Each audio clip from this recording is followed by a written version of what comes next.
Thank you all so much for being here and welcome.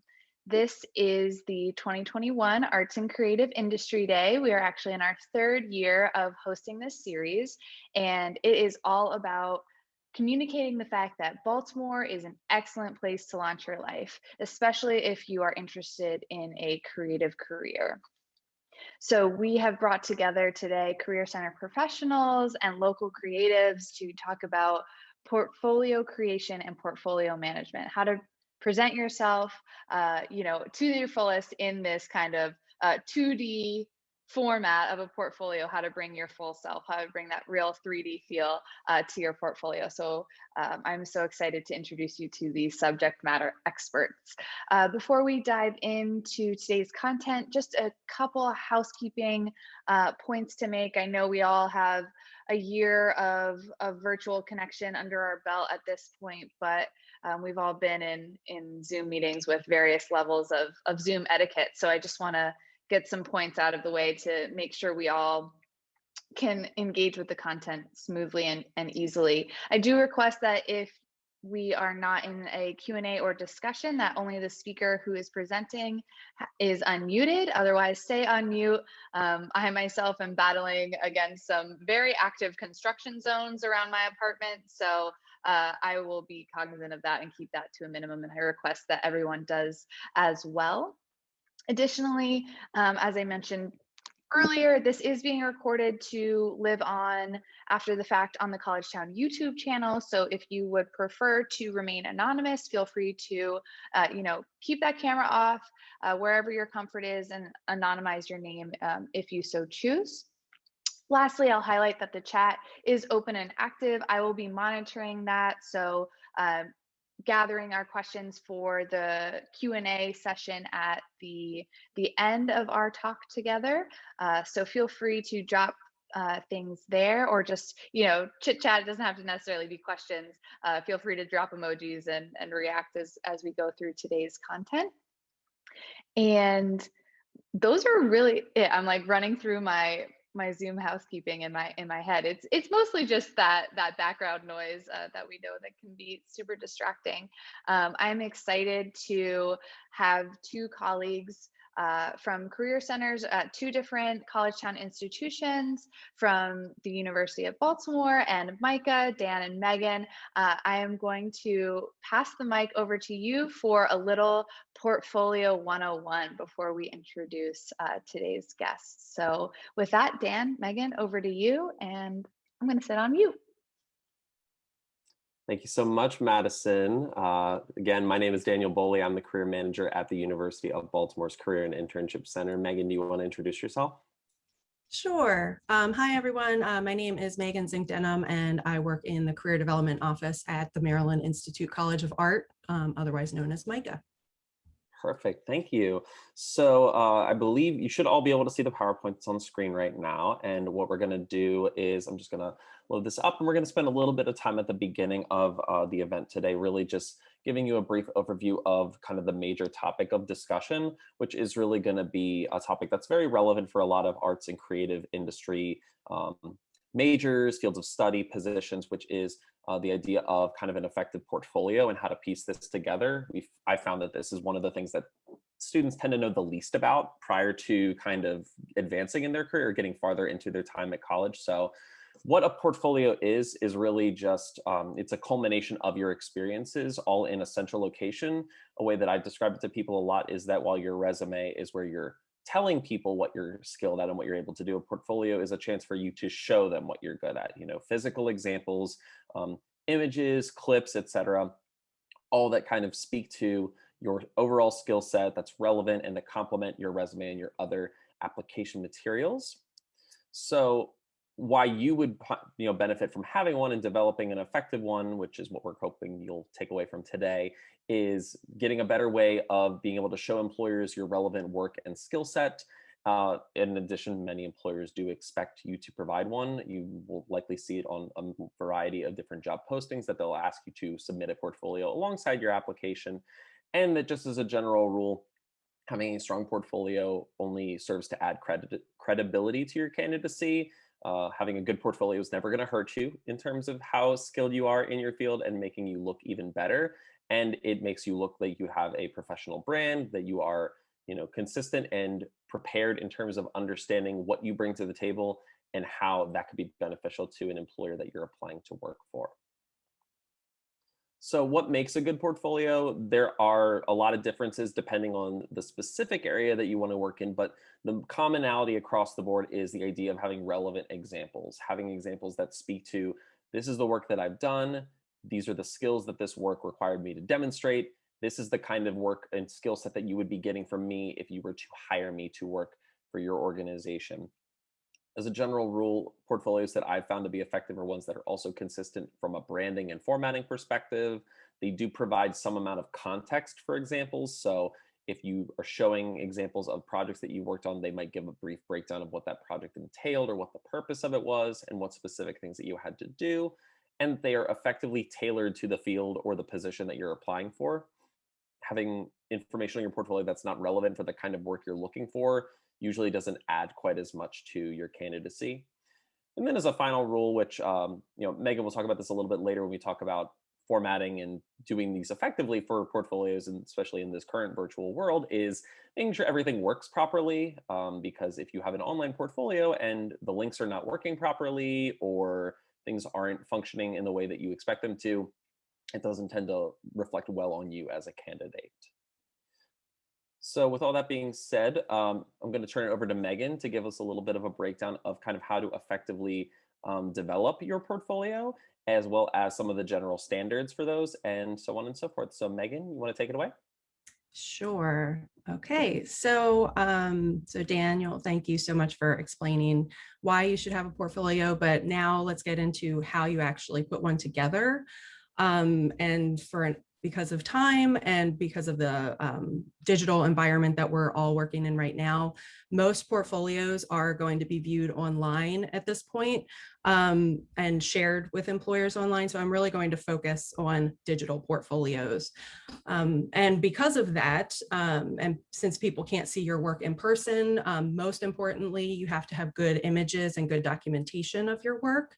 So you want to have good lighting. You want to make sure that the viewer can see your work. There isn't clutter in the background, good lighting, no harsh shadows. If you know you're a horrible photographer, you could always barter with a MICA student to help you with your portfolio, or hire a professional photographer. There are many art like photographers in Baltimore that specifically they photograph artwork. So they're around and they're pretty easy to find. We do have these videos on MICA's website, which are available to you. These are stills from those videos that give you some of the basics of doing documenting your work. This is showing using studio lighting, but you're more than capable of doing this at home with your phone, just having a good sunny day, a white background. So it's pretty easy to do. If you could go to the next slide. So on our website, there are resources there, and they are open and available to the public. So you can go to MICA's website, and then under career development, under career resources, you'll see those videos linked. But then we also have some helpful resources specifically for developing your portfolio. Next slide. So there are many free ways that you can show your work online, and very commonly Behance and Instagram. There are social media networks that you can that cater to creative professionals. So those are great opportunities. But then there's also platforms that you can build your own website and have the creative freedom to set it up the way that you would like. So here are a couple of my favorite examples. Next slide. So you might also want to put together a PDF portfolio, and these would be used if you don't have an online presence and you need to show somebody your work quickly, or when you're applying to things like for calls for artists, or specifically for jobs or internship applications, or if you're in an environment where you don't have access to Wi-Fi, so possibly a job interview or a career fair. You would put together a smaller file of just a few images of your work. Next slide. And you want to make sure that the work that you're putting in this portfolio, like Daniel said earlier, it's really specific to the position that you're applying to. So it's not a lot of work, it's just about 10 to 15 slides total. And then next slide. So what are some of the images that you should include? Again, you're trying to give people an idea of what your work looks like in a digital environment, which might be complicated to do if you have like very detailed pieces. These are examples of Jackie Milad's work. She's a Baltimore artist and also one of our career counselors at MICA. So she has some images of one of her exhibitions, so you can see her work in the space, but then also she includes details of the pieces because they're very detailed and nuanced. So ways to give the viewer like a greater understanding of what you're showing them. Okay, next slide. And then employers also really like to see the creative thought process and how you tackle projects. So you can show them from beginning to end how you worked through a problem or and created a solution. So you could show some preliminary sketches up to the final product. And that's something that employers really do like to see. Next slide. And then if you're more into animations, videos, motion graphics, or you're a performance artist, you would probably have some sort of video and documentation of your work. But you would put together what's called a demo reel, which is a few minutes long, and it highlights key pieces of your experiences. So this is a great example from Reese, where she put together the demo reel, but then accompany that with a breakdown of what you're seeing and giving details of each of those animations that were included in the demo reel. And next slide. So to wrap up, here are a few things to keep in mind. You always want to research your industry and know your audience. We recently had Disney come to MICA, or virtually come to MICA, for an info session, and they talked about what they're expecting to see in portfolios from candidates. And you have to think about the company's brand. And Disney, they're a family-focused company, and that's what they are going to want to see, something that is family-focused. So they said that they get candidates submitting portfolios with violent images, and that's really not Disney's brand. So that's a really straightforward example of how to know who you're applying to.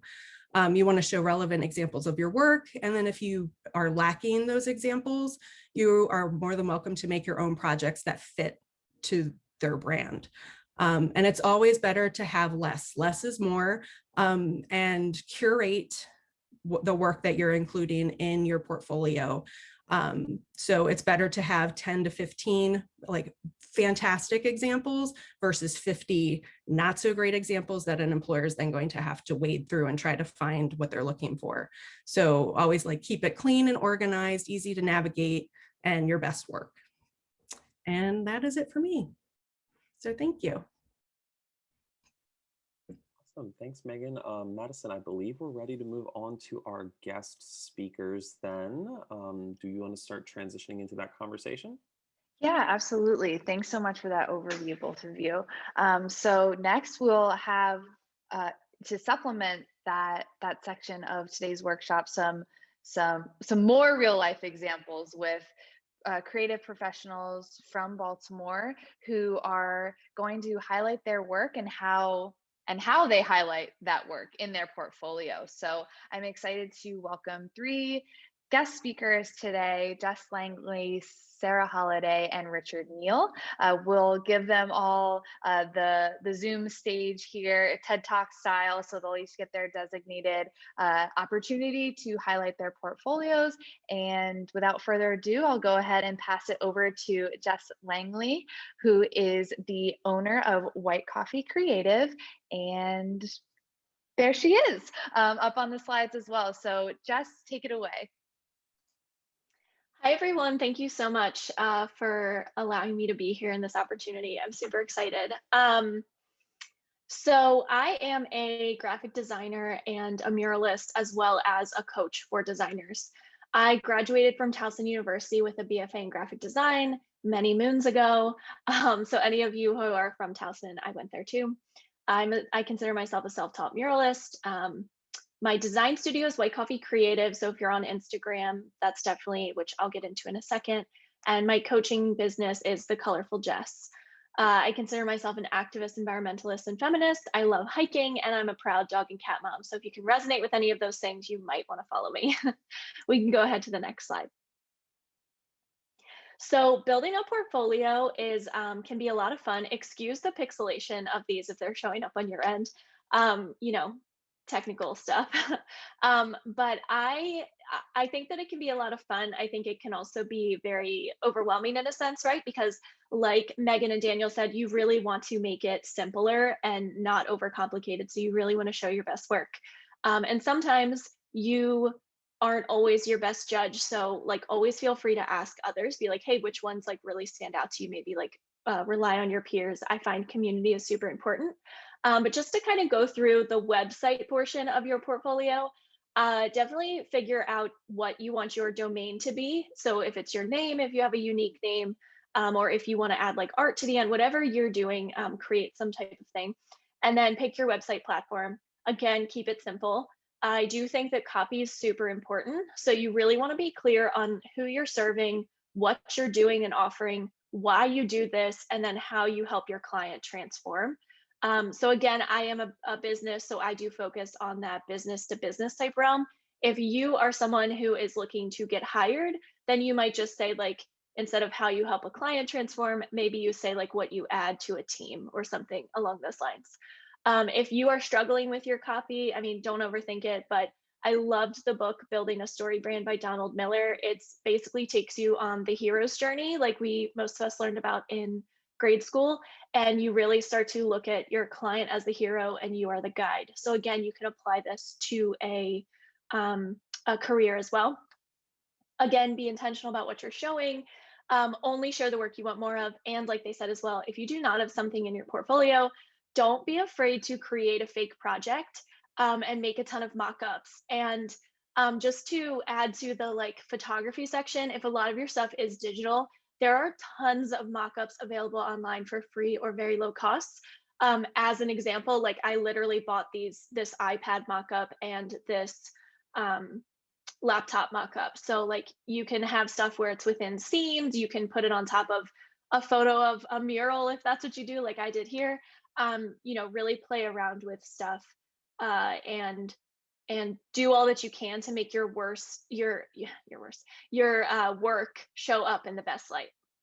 We can go to the last slide. I might have talked really fast, so let me know if we need more. I love Instagram. I think that Instagram for me is a huge place for me to be able to showcase my portfolio. It really allows you to see all of the color that I use and a lot of my personality. I do think that employers are looking at that if you have one.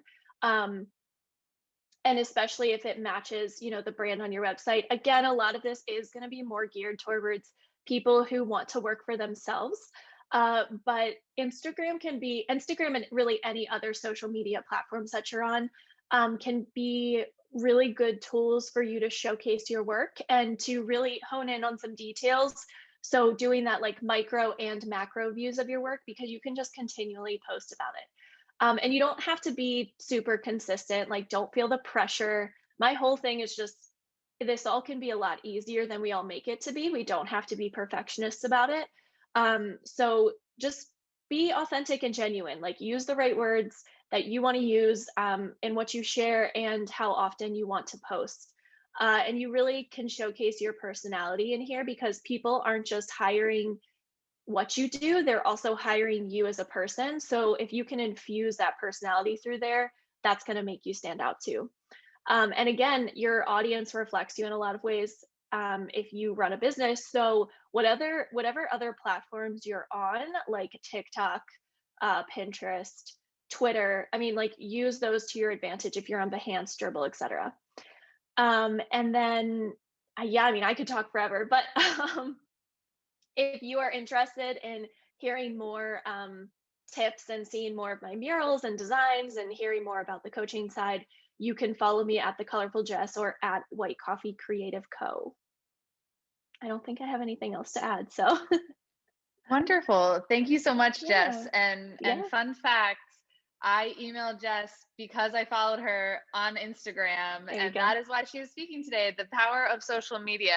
She and dual connection here. So I followed Jess on Instagram, and she was recommended to me by friends at the Be More Creatives. Beck said I should reach out to you. Becky said I should reach out to you too. So it's Baltimore, it's Instagram, it's all of the connections here that really make the creative ecosystem, the creative Instagram, the creative ecosystem here in Baltimore so thriving. So thanks, Jess. If anybody has any questions, we'll hold those to the end, and you can feel free to drop those in the chat. And now we'll Thank you. transition. Yeah, thanks, Jess.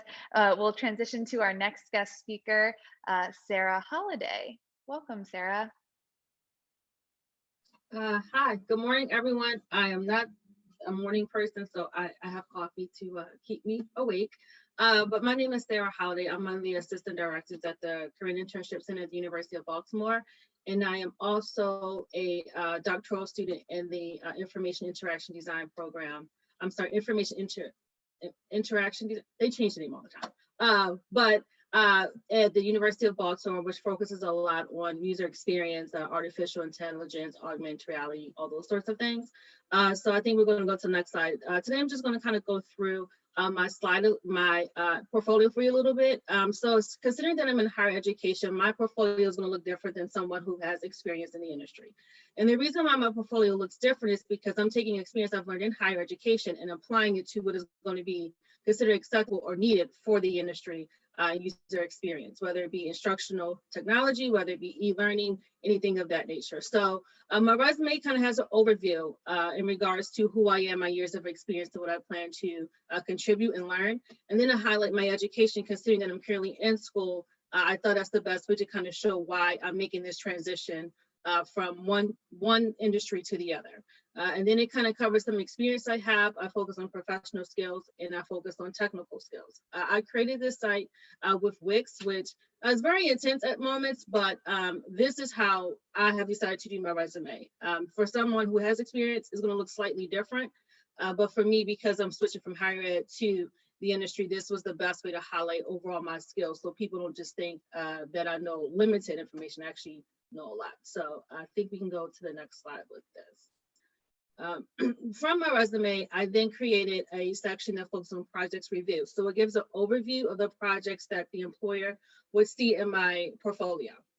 It gives an overview as to what the overall general idea was behind each project and why they were selected. It gives information in regards to how some of them are group assignments, and I break it down. So the UX projects, I kind of give an overview of what I'm currently studying in school, what the process was for creating certain things like wireframing, those sorts of things. And then that focuses the last paragraph on e-learning, what I learned when I was in my master's program, how that translates over to the industry, and how I review case studies on those sorts of things. So it shows that I can do teamwork, but also shows I can do individual work as well.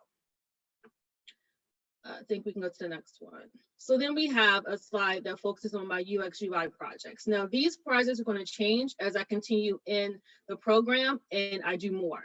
So Host for Humanity was a project I worked on. So Jenny Owens has this, and it's really focusing on kind of like an Airbnb for families that are coming to hospitals like Hopkins, where they have a child or a loved one that needs to have emergency surgery that's life-changing or life-saving. So that really focuses on that. So if I was thinking about going to the industry in healthcare, that would be a good idea. Then we have Spark for Autism, which was another project that focused on individuals that have been diagnosed with autism and kind of giving awareness to it. And so if I was to go into healthcare again, but then I want to focus on children and maybe children with special needs, then this project would be a good idea to showcase that I have experience in relation to not only this population, but also understand how to work with others who have a different background than I do, but still giving them the end result of deliverables that they're looking for. I think if we go to the next slide, we focus on e-learning projects. So I say I decided to stay in higher education, or I decide I want to become a trainer for, maybe someplace in retail, or I'm thinking about going into the hospitality industry. These projects now work, okay? What they show is I've developed instructional materials, and it gives an overview of what that is. I've had to analyze those materials. I've had to do performance models, which means I'm looking at how a company may have conducted a training and how they could have improved. So if I'm thinking about becoming a trainer, doing e-learning, these projects now become relevant because it's showing an employer, yes, I have an experience and a background in higher education, but I do have some projects I've worked on that relate to what you're looking for. So this shows how I can transition from one industry to the other, or maybe when I get into that industry, I decide I want to go back to what I went to before. Either way, it shows I'm flexible and I'm still relevant regardless of the industry that I'm going into. I think that might be the last slide. Yep, so that is an overview of my e-portfolio. What is it? That's not mine, is it? No. Awesome.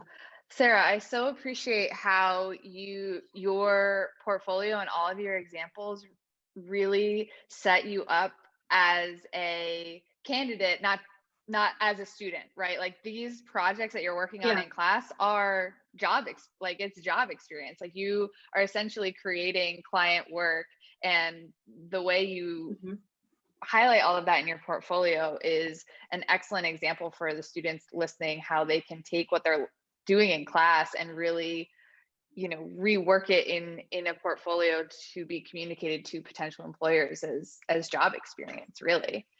So thank you so much for highlighting that You're work. welcome. Excellent. Thank you. So with that, we'll transition to our final speaker. Last but certainly not least, I will pass the Zoom mic over to Richard Neal. Yes, hello, how's everybody doing?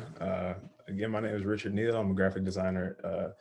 And for the most part, I just want to speak a little bit about freelance design. So as far as my success goes, it may be different for different people, but I just wanted to talk about my experience and how I was able to build my portfolio and, as far as my background in it. So I started off doing graphic design during undergrad, kind of just stumbled across it while I was taking another course. I minored in apparel design while in undergrad, and I kind of came across the Adobe platform.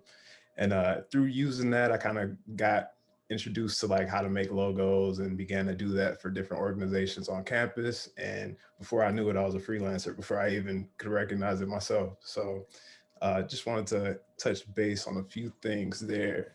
So Merriam-Webster defines freelancing as a person who pursues a profession without long-term commitment to any one employer. So that comes with a lot of different freedoms, but it also comes with a lot of work to support yourself if that's going to be your only means of income. So there's pretty much 3 steps that I followed after pretty much getting more acquainted with being a freelancer that gave me a good start in moving forward and how I conduct business now. So step 1 is to create a business plan. So you kind of just want to have an idea of what you want your business to become. It doesn't have to be super long term, just anything to kind of set that trajectory to put you in the right direction. So you can, even if it's just a couple months or a couple years, just to make sure that you know where you want to end up. And to assist in doing that, it's really good to set up some SMART goals. And these are goals that are specific, measurable, attainable, relevant, and time-based. And like I said, that's pretty much just to keep you on track and to make sure that you can measure the success as time goes on. So step 2 is building outwards. You always want to start with the people who are closest to you, and that would, of course, be family and friends. So, when first getting started as a freelancer, no matter what service that you are providing, you always want to begin with those people who are in your innermost circle. So this will help you kind of work out your business practices, because these are people that, you can be comfortable with and you can be patient with, and they can be patient with you as well. And that'll help you kind of get in the right direction with how to prepare working with strangers who will be future clients. And even though there are relatives, you want to keep it very clean and precise and offer quality results, because at the end of the day, this is also a way of marketing yourself and allowing your family and friends, businesses to kind of represent the work that you do. And so in seeing that, those people will likely reach out to you for work as well.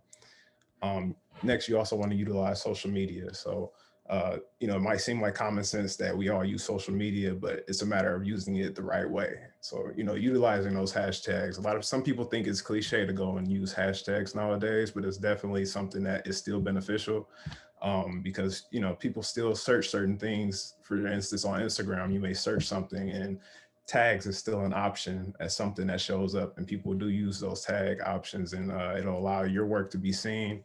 And whether you're a masseuse, a programmer, graphic designer, you showcasing and using the correct keywords for those hashtags will allow you to gain potential clients, and that's definitely a sleeping market that a lot of people don't utilize. So you also might want to join some groups on social media. Like myself personally, I'm a part of multiple organizations on Facebook or different things like that, and they offer tips, ideas, and even some opportunities for freelancing that those other freelancers may be too busy to do themselves. And going back to the portfolio situation, that's definitely something that you want to keep up to date and keep organized, because the people who do offer those opportunities, they may refer you, and whoever's asking for that work may want to look at your portfolio, and if it's not prepared, then it's just a wasted opportunity. So moving on to step number 3, you just want to remember that you are your business. You know, Pretty much just closing out here for the most part on this portion of it. Just wanted to get on some touch points that just remind you that you are your business no matter where you are. You just want to remember that every interaction is a networking opportunity. If you're in the elevator or just so happen to catch somebody in line while you're at the store or anything like that, a slight conversation may tip off that this person may have a business or some type of opportunity that could be a benefit to you in developing your portfolio. And you kind of just want to always, conduct yourself as a professional, even in the most informal settings. And so that go on to the next one, like we said, have a portfolio or even business cards ready. Because just having something that you can provide for someone to show and allow them to see that, this is my, the work that I can do. If you may be interested, take a look at it if you can, especially with business cards, because in passing, you can't just show somebody a portfolio right there on the spot sometimes. So having, that business card with, a lot of times we use QR codes now, even that will help to kind of help them pull things up directly on their cell phones. In that moment, you might walk away, they may turn around and go right to it. So just remembering that. Next, you want to embody what your business represents. And that goes back to, like I said before, just being able to represent your business professionally, even if you're in an informal setting. So just always recognize that people are watching no matter what you do, where you are, and just being able to pretty much put on a display that allow people to see you and recognize, like, I wouldn't mind doing business with that person. And next, just reinforce the value in your name. So with providing quality work, it puts, a little bit more support behind you, and people see that work and they'll recognize, if you have a logo, specifically that's mine in the left corner there, the 313, which I'll kind of get into on the next slide, but just recognizing that people will want to see what you do and make sure that you're the type of person that they want to work with. So we can go ahead on to the next one here. So this is just my portfolio personally. This is a lot, for the most part, a lot of the work that I do freelance. I also, very grateful for my graduate assistantship that I have with the University of Baltimore. So I definitely included some of the work that I got there. But, working with different clients, I definitely needed a moniker or something that represents myself. And so I use 313 because I'm from Detroit, Michigan, and it's something I'm very proud of. And, a lot of people in Detroit recognize it and they'll see it and they'll know what it is. And so that's primarily where a lot of my clients are right now. I'm still developing myself here in Maryland. So looking forward to expanding from there. But, just different clients that I work with, Health and Wealth World LLC is pretty much, he's a personal trainer, but he's looking to expand on a more global level. So I've done plenty of work for him as far as booklets, logos, and just on and on with plenty of materials that he does. I also dabble in photography and photo editing, as you see on the right side, videography as well. I keep all of this on my main page just for ease of access. A lot of people in passing, they don't want to have to go through a lot to see the work that you do. You know, if they're looking to hire you, they may just click on your portfolio for a moment just to kind of glance through and see what's there. So I definitely want to keep everything on one page. And, you know, as they click on the different projects that I work on, it kind of expands into the other things that I have. Like if they're looking for logos in particular, they can click on the logos and see everything. Or if they're looking for photography in particular, they can click on that tab and see everything. So yeah, but other than that, you know, that's pretty much all that I have for my presentation here. So definitely want to thank you guys for taking the time to hear me out. And also I want to mention that I also have my own fitness brand that's coming out soon. So be on the lookout for Shift by 313. So Excellent. Thank you so much. Such a variety of work that you do, Richard. Like that portfolio incorporated a little bit of everything. Thank you so much for sharing. Feel free to drop links in the chat too. Promo all of your work with this audience here. I so appreciate all three of our guest speakers today because they offered such a variety of work that they're highlighting and how they are showcasing those portfolios, especially now in this digital world. And like Richard mentioned, it's not like you walk around with a pad folio of all of your prints and photos and things. So it's so valuable to know how to market yourself in this virtual space. So with that, we can open it up to Q&A for anyone listening. I know I have a couple in my back pocket for our speakers before we sign off, so we're not just, you know, wrapping too early. I do have questions if no one else does, but I want to pause a beat to allow any of our students or other participants listening in if they have any questions for Jess, Richard, and or Sarah.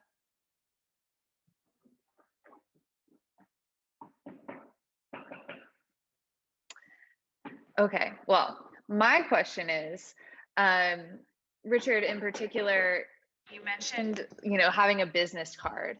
How have you, in COVID times, adjusted from those, you know, informal run-ins that we would all get at like various events around the city or even at the grocery store, right? Like we're all kind of now just like, I gotta get my hands sandy and my stuff and get out of here. I'm not interacting in the same way at all, which is something I personally value so much about Baltimore, right?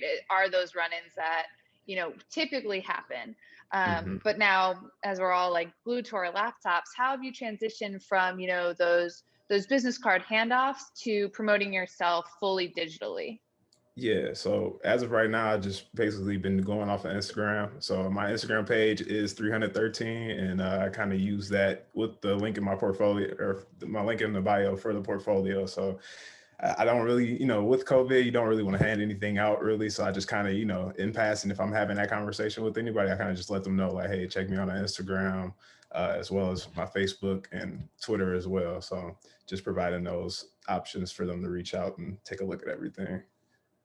The power of social media. Jess and Sarah, kind of same question. How have you pivoted? I feel like pivot is like the buzziest word of 2020, 2021. We're all pivoting. Yeah. But yeah, what has your transition been like from those in-person connections to virtual space? I will say that for me, this has been very challenging as someone who's very introverted and very analytical. I'm usually behind the scenes. So COVID has provided the ability to come out of my comfort zone in my own time. And so with that, earlier this year, I did a podcast, which is something I would never do. And someone asked me about, you know, where do I see the world going with technology? And I have made connections with people not only in my program, but people in my program who know other people. And we've connected via LinkedIn. I met someone the other day and she wanted to follow me on LinkedIn. And so we scanned each other's codes because she liked my shoes. And then she asked me about my shoes, which most people know me. I'm in the store and I'm out. I usually don't have conversations because I'm always thinking about what I need to do next. And so COVID has given me the opportunity to really take my time with coming out of my comfort zone. Something like this is something I wouldn't usually do either. And the team will tell you, I usually shy away from anything involving me having to be in the spotlight. But I think COVID has given me the opportunity to really focus on myself internally. And then because of that, I now feel comfortable having certain conversations. And I think being in school also helps because the more I learn, the more I'm willing to share with others in relation to that. So I think for me, that's how there's been that connection. I would say for me, that's how it's been. Yeah. That's wonderful. I'm so appreciative that you're in the spotlight today. Valuable insights and examples. Thanks, Sarah. And Jess, same question. Yeah. So I mean, kind of like Sarah, like I'm definitely extroverted, but I was definitely shy in networking events. I always felt kind of awkward. I would say I'm an awkward extrovert. So I never really connected in those in-person events to begin with. But again, the power of social media, like people started seeing a lot of my murals. People love murals. So they were just like, oh my gosh, is that who you are? And then it was like a lot of connection that way, just out and about in Baltimore. And of course, that made me feel really good, right? Because you're like, oh, you're getting recognition. And over the past year, I also I hired a coach actually just before COVID, and we tackled a lot of life stuff that was blending into my business. So perfectionism, codependency, like a lot of those like more mental health terms. And what I realized is that I was like kind of had this facade where I felt like I had to be uber professional. So this might be a little bit of a different advice than what other people are going to give you. But I started to get really vulnerable and I started to show off a lot of who I am. And I was able to create a lot more authentic connections that way. And when I started doing that, people started asking me to speak on Zoom in their groups, in their on their podcasts, in their community type things, kind of like this. And so over time, I've gotten a lot of connections through these types of things where I just get more followers on Instagram. People are talking to me. And kind of going back to the like when I first started freelancing, I was laid off from a design agency, and it was like the best thing that ever worked out for me. It was like a great moment. It was sad but great. And I had no connections because again, I was an awkward type of person. So I started just reaching out to people. So I call it outreach. So I was literally like, hey, do you have any work for me? And I would start reaching out to design firms. And then that helped me gain a lot of confidence by practicing, which is something I talk a lot about. So that's kind of how I started to build my community, and I started feeling comfortable like DMing people. Again, social media has been really the biggest thing for me. It might not be that way for you, but that's kind of what worked for me. So yeah, social media, basically. Instagram, hence why I'm here. So Excellent. Thank you. And we have a couple questions in the chat as well. Richard, I see that you answered Karen, but I'm going to read it out nonetheless in case our other panelists want to chime in. So Karen asks, how long did it take you to establish your freelance business? That was directed at Richard. And she says for Jess, how did you establish yourself as a muralist, and where and how did you find your clients for this type of work? We just touched on that a little bit, but if there are things you want to expand on about, really getting from the brain space out into the world, that real launch of both of your businesses, talk a little bit about that origin story a bit for Karen. Yeah, so essentially, like I said, started in undergrad. So I graduated in 2016, and that's kind of like where I began to kind of look at it like, okay, I could probably really take this and do something with it, because primarily we were just using it to kind of design clothes just through Illustrator using mock-ups. So it's just kind of like recognizing that, this is kind of like an industry tool that graphic designers really use. So I just took it and kept developing myself. I had a pretty I guess like a different, introduction into it than most designers do. So I kind of like just learned most of what I know from working on it at home, just after school. I mean, after I finished undergrad, just kind of working at home and just developing myself, and realized that, I'm getting a little better at this. Let me actually apply myself and actually get a degree actually doing, graphic design. So that's how I ended up at the University of Baltimore. And, I'm grateful to even, be here today, because that step kind of led me into just an expansion of opportunities. So I decided in 2020 to actually start an LLC and, go pretty much full steam into it. And, especially while still I'm in school now. So being able to work on that while in school, further developing myself and, adding that into some of the work that I do. So.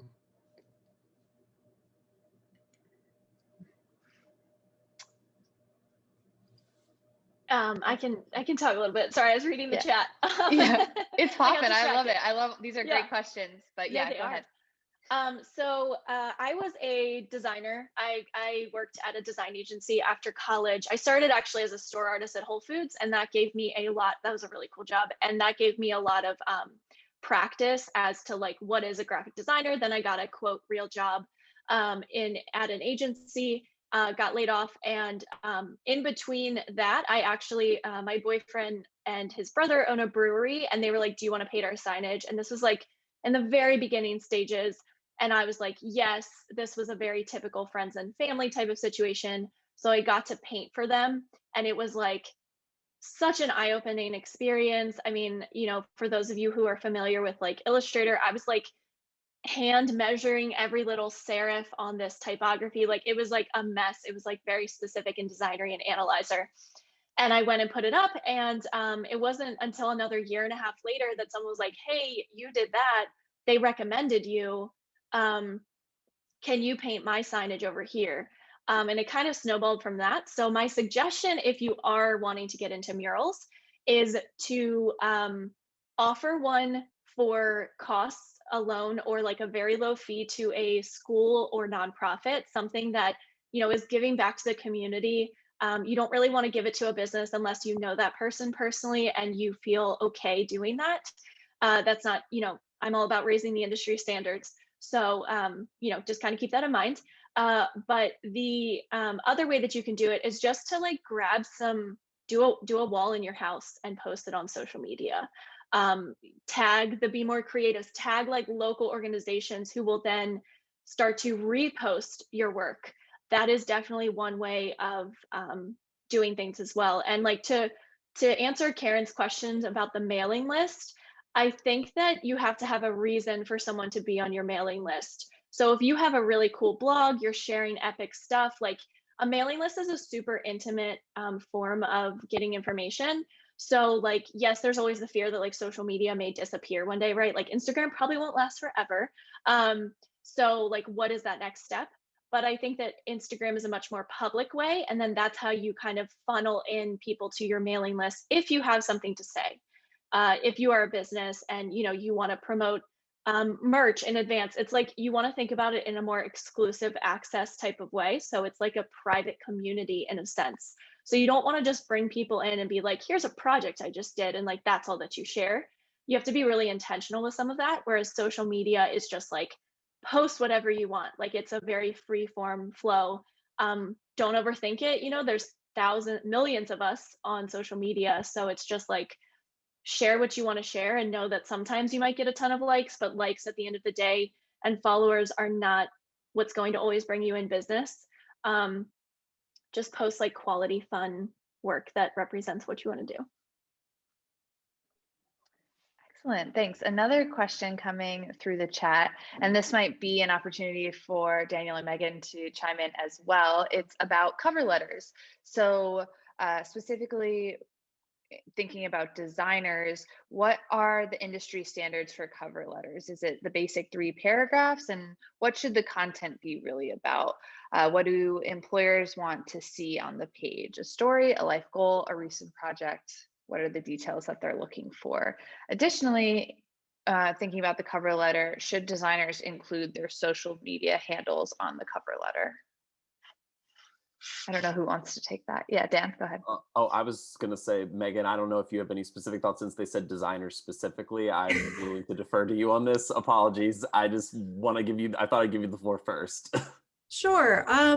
I would say like it really depends on the industry. Some industries are going to say, I never look at cover letters, I look at portfolios.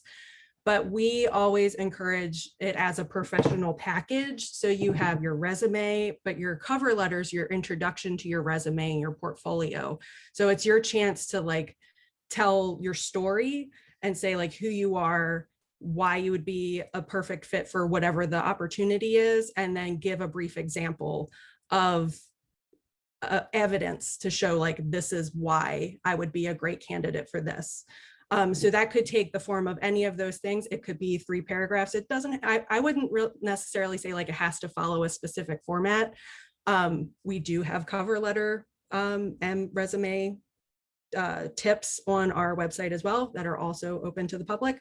So you could check those out, but it's really like an introduction, who you are, why you would be a good candidate for this. So whatever evidence you need to promote, then you could put it there.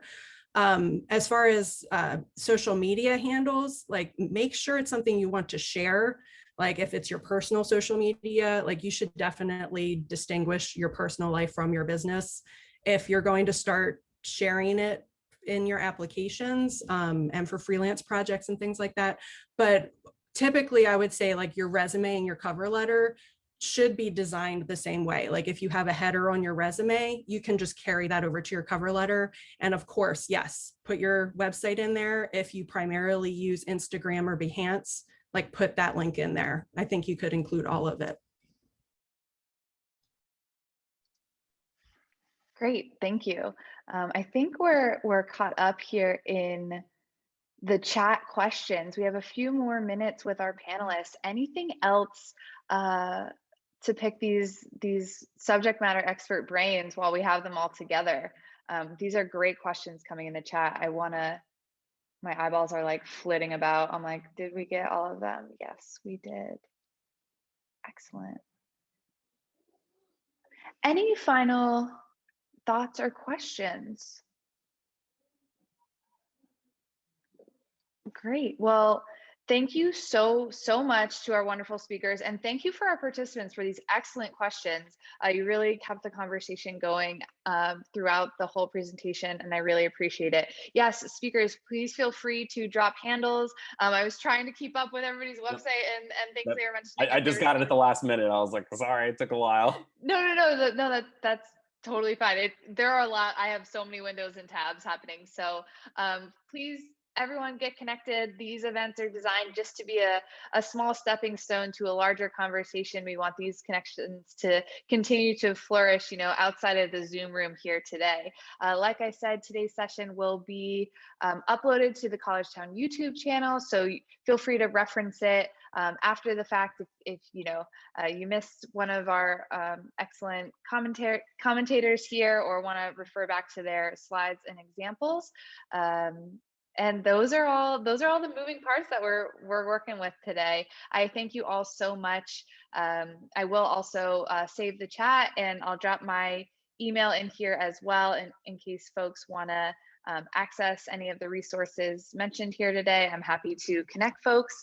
And happy Friday, happy sunshiny Friday, just in time for the weekend. I hope everyone enjoys the rest of this morning and rolling right into Saturday and Sunday. Thanks, everybody. See ya.